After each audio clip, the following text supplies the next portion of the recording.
4 విషయాలకు సిగ్గుపడకండి. పాత బట్టలు, పేద స్నేహితులు, ముసలి, తల్లి, తండ్రి మరియు సాధారణ జీవనం. తెలివితేటలు ఉన్నాయని ఇతరులను మోసం చేయడానికి ఎప్పుడు ప్రయత్నించకండి. ఎందుకంటే దేవుడు అందరికంటే తెలివైనవాడు. ఖచ్చితంగా నీకు బుద్ధి వచ్చేలా గుణపాఠం చెప్తాడు.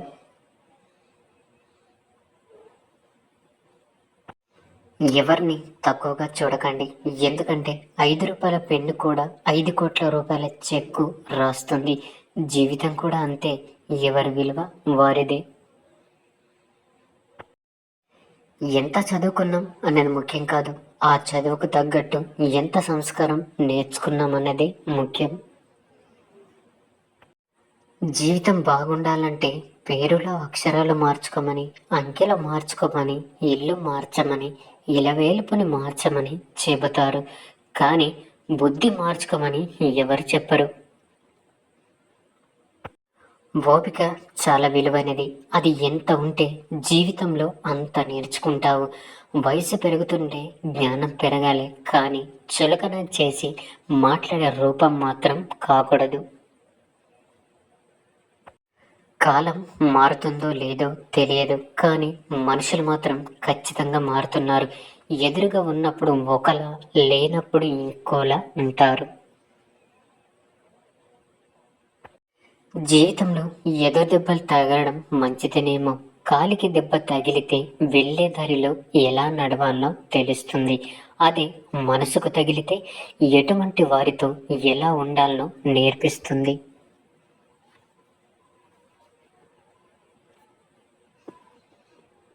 కోపంలో వచ్చిన మాటలు పట్టుకుంటే మనసు విరిగిపోతుంది. అదే ఆ కోపం వెనుక ఉన్న ఆ బాధను తెలుసుకుంటే ఆ బంధం నిలబడుతుంది. ఏ బంధంలో అయినా ఒక అడుగు మనం, ఒక అడుగు వాళ్ళు వేస్తేనే దగ్గరవుతాం.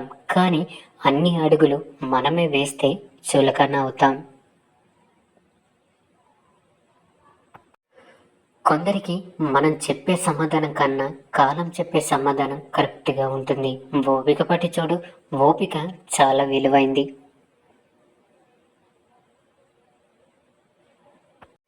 చెట్టుకి డబ్బుకి మాటలు వస్తే ఆ రెండు చెప్పే మాట ఒకటే. ఈరోజు నన్ను కాపాడుకో, రేపు నిన్ను కాపాడుతా. ఎవరి గురించి ఎక్కువగా ఆలోచించకు, అది మనశ్శాంతిని దూరం చేస్తుంది. ఏమి జరిగినా దైవ నిర్ణయం అని భావించు, మనసు ప్రశాంతంగా ఉంటుంది. గడిచిన కాలం చాలా బాగుంటుంది, ఎందుకంటే మళ్ళీ తిరిగి రాదు కాబట్టి. రాబోయే కాలం అందంగా ఉంటుంది, నచ్చినట్టు ఊహించుకుంటాం కాబట్టి. ప్రస్తుతం కష్టంగా ఉంటుంది, ఎందుకంటే అనుభవిస్తున్నాం కాబట్టి. అందరి గురించి ఆలోచించే వాళ్ళు ఎక్కువగా బాధపడతారు. ఎవరు ఎలా పోతే మనకెందుకులే అనుకునేవారు హుందాగా, దర్జాగా ఉంటారు.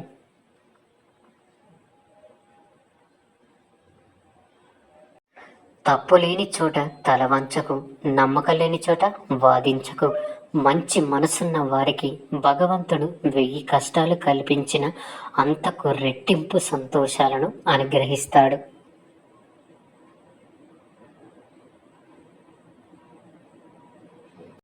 కోట్లు కూడబెట్టి కడుపు నిండా తినలేని వారి కంటే కష్టాన్ని నమ్ముకొని కడుపు నిండా తినేవారే ఎంతో అదృష్టవంతులు.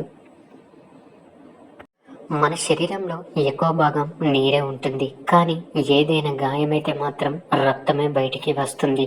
గుండె నిండా రక్తం ఉంటుంది, కానీ మనసు గాయపడితే మాత్రం కన్నీళ్లు బయటికి వస్తాయి.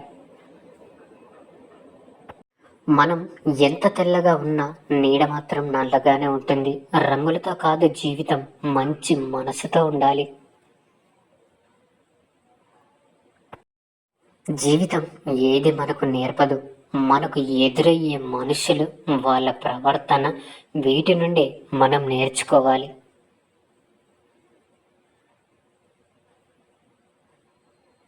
జ్ఞానంతో చెప్పేవాడి మాటలు వినకపోయినా పర్వాలేదు, కానీ అనుభవంతో చెప్పేవాడి మాటలు ఖచ్చితంగా వినాలి. ఇంట్లో ఖర్చు విలువ తెలియకుండా భార్యని, కష్టం విలువ తెలియకుండా కొడుకుని, బంధాలు విలువ తెలియకుండా కూతుర్ని ఎంత పెంచినా దండగే. నువ్వు నడిచే దారిలో అడ్డు వస్తే ఆపాల్సింది ప్రయాణం కాదు, నడిచే పద్ధతి. అలాగే చేసే పనిలో ఆటంకం వస్తే ఆపాల్సింది పని కాదు, ప్రయత్నించే విధానం. ఏడ్చే కన్నును ఇచ్చిన దేవుడే దానిని తుడిచే వేలుని కూడా నీకే ఇచ్చాడు కనుక కన్నుతో ఏడ్చిన ప్రతిసారి తుడిచే వేలు నీకు ఉందని మర్చిపోకు. తుడుచుకోకుండా అలాగే కృంగిపోకు. ఓదార్చే వారి కోసం ఎదురు చూడకు.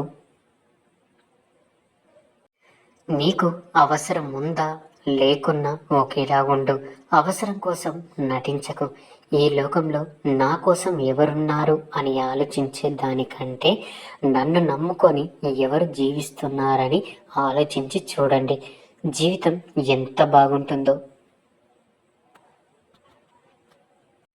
జీవితంలో ధనం కంటే ముఖ్యమైనది మనశ్శాంతి. ఎందుకంటే దానిని ఎవరు అమ్మలేరు మరియు కొనలేరు.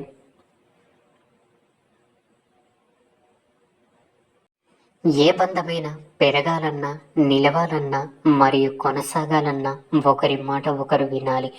ఒకరి మౌనం మరొకరు అర్థం చేసుకోవాలి.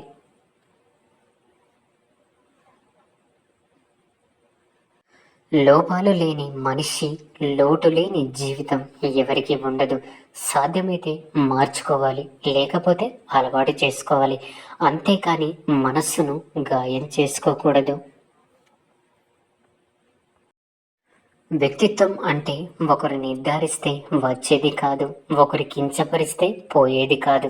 అది మన నడవడిక, మన ప్రవర్తన. దాన్ని ఎవరు ఇవ్వలేరు, తీసుకుపోలేరు.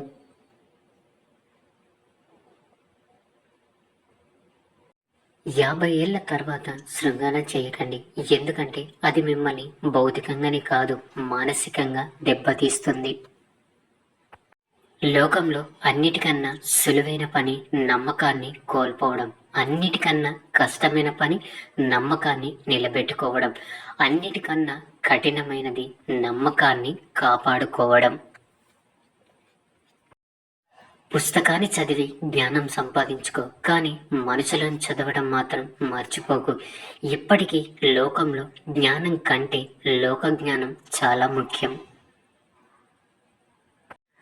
తనకు తాను గురువు అయిన వ్యక్తి జగద్గురువు అవుతాడు. స్వీయ జ్ఞానం లేకుండా వేరొకరి నుంచి జ్ఞానాన్ని ఆశించడం అంటే చీకటి నుంచి చీకటిలోకి ప్రయాణించడమే. అద్దంలో మనల్ని మనం చూసుకున్నంతగా మానసికంగా మనల్ని మనం దర్శించుకోవాలి. అపార్థం చేసుకోవడం వల్ల మన మీద మనమే నమ్మకం కోల్పోయి జీవితం మీద, దేవుడి మీద కూడా నమ్మకం కోల్పోతాము. సరైన నిర్ణయం తీసుకోకపోతే సమస్యలు ఉద్భవిస్తాయి. నీ నిర్ణయమే సమస్య అవుతుంది. నువ్వు ప్రేమించిన దానిని నువ్వు ధ్వంసం చేయడం చాలా తేలిక. అవినీతి ఎల్లప్పుడూ సమాజంలో అంతర్భాగమే. ఏ సూక్తుల్లో ఏ సూక్తి నచ్చిందో కామెంట్ చేయండి. ఈ వీడియో గినక నచ్చినట్లయితే మరిన్ని వీడియోస్ కోసం మన ఛానల్ని సబ్స్క్రైబ్ చేసుకొని మాకు కొంచెం సపోర్ట్ చేయండి. ధన్యవాదములు.